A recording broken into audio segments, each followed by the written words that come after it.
बबुआन जदि एक बेरा चिखली है आराम एक कट्ठा लिख दी है। बबुआन जदि एक बेरा चिखली है आराम एक कट्ठा लिख दी है। साफ पागली हो का एक कट्ठा लिख दी है। म्यूजिक बाय संतोष राज लिख दी है।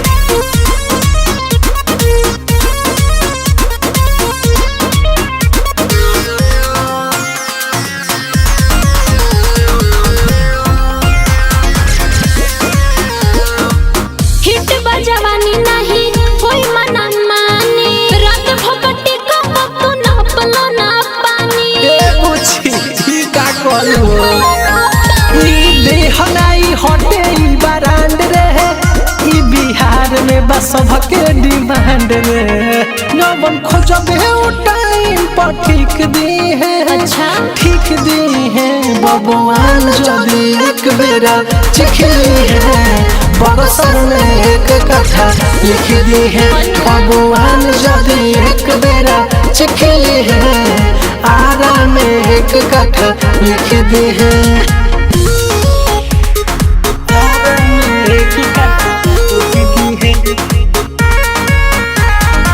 लिख दी है।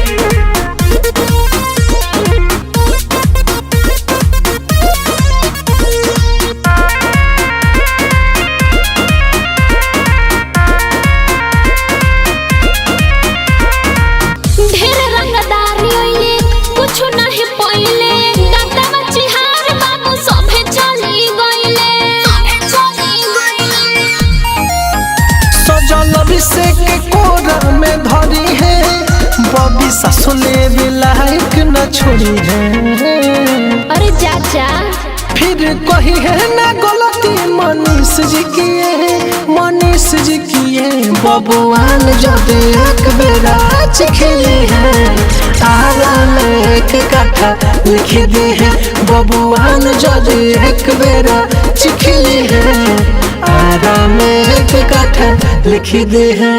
अच्छा तो ठीक बा।